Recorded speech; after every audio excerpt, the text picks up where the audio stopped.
Nah, cara kerja solar dibagi menjadi dua, ada sistem direct dan juga sistem indirect. Dan juga ada contoh produknya, ada DR2 dan HF2. Pertama di sini saya ingin menjelaskan tentang cara kerja sistem direct. Nah, cara kerjanya pertama air dingin masuk ke dalam tangki melalui safety valve.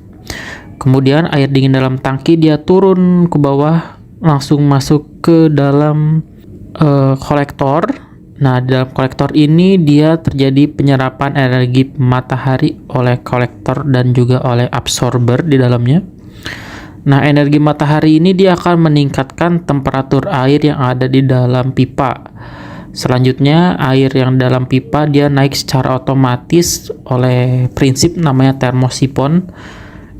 Nah, setelah itu dia masuk kembali ke dalam tangki. Selanjutnya, air di dalam tangki ini dia masuk lagi ke kolektor melalui bawah sini dan siklusnya terus-menerus sampai air menjadi panas sampai temperatur sekitar 90 derajat di dalam tangki.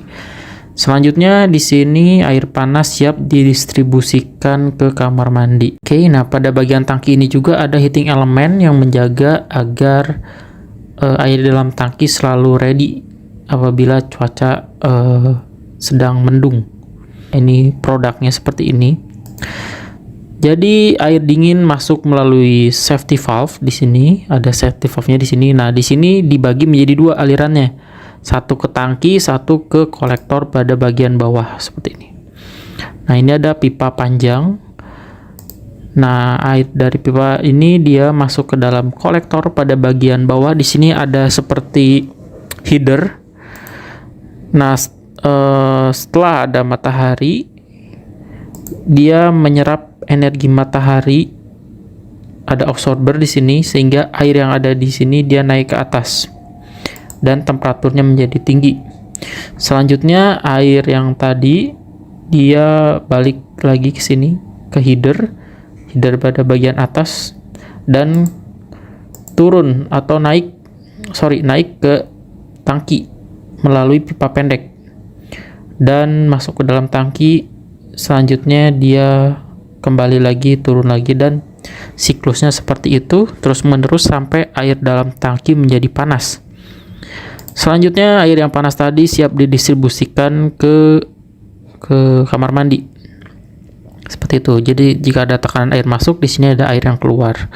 Sampai siklusnya terus-menerus sampai air dalam tangki menjadi panas. Ini sistem indirect. Nah, sistem indirect ini dia memiliki dua cairan. Pertama adalah cairan yang ada di dalam heat exchanger ini atau kita bisa sebut adalah cairan medium, dan juga ada cairan air baku yang ada di dalam tangki. Nah, cara kerjanya seperti apa? Pertama, air dingin masuk ke dalam tangki. Nah, air dingin ini dia tidak kemana-mana, hanya di dalam tangki, dan ketika sudah panas dia siap untuk keluar untuk didistribusikan. Nah, sistem yang kedua adalah pertama di sini ada yang namanya air medium. Nah, air medium ini harus diisi pada saat awal pemasangan atau awal instalasi oleh teknisi. Nah, air medium ini bisa berupa air Aquades standarnya yang tidak memiliki tingkat korosi dan memiliki asam dan basa yang stabil atau netral. Nah, selanjutnya air medium yang ada dalam tangki ini yang sudah diisi oleh teknisi, dia akan turun ke bawah melalui pipa panjang sini. Selanjutnya dia akan menyerap energi matahari yang ada di kolektor, sehingga air Aquades tadi dia menjadi panas kembali ke heat exchanger di sini. Nah, di exchanger ini terjadi perpindahan panas antara Aquades dengan tangki. Jadi antara Aquades dan air baku ini tidak terjadi pencampuran air, tapi hanya terjadi perpindahan temperatur. Seperti itu sampai sampai tangki ini menjadi panas dan air dalam tangki menjadi panas. Nah, air Aquades ini dia akan kembali lagi ke bawah untuk melakukan reheating atau pemanasan lagi di sini sampai siklusnya terus-menerus sampai air dalam tangki ini menjadi panas. F ini adalah sistem indirect.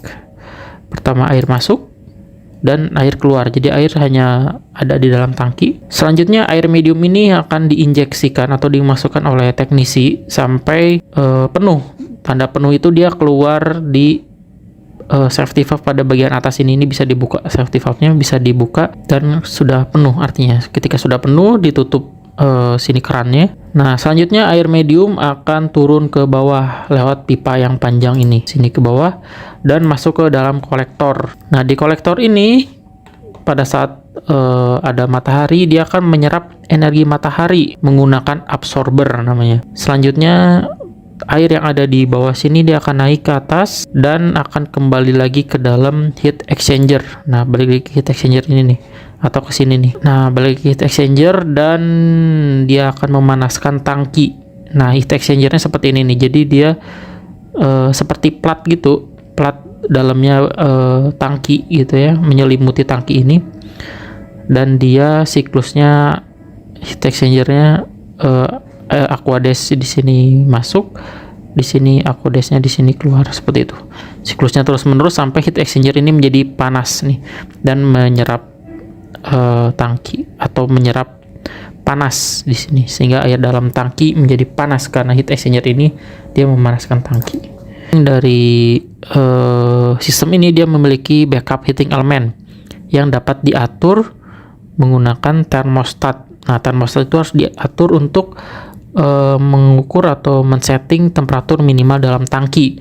Jadi ketika terjadi hujan atau terjadi cuaca yang ekstrim gitu ya, hujan selama 2 hari, nah itu sistem backup itu akan hidup secara otomatis untuk memanaskan air dalam tangki, sehingga kenyamanan customer akan selalu terjaga dalam menggunakan water heater sistem solar.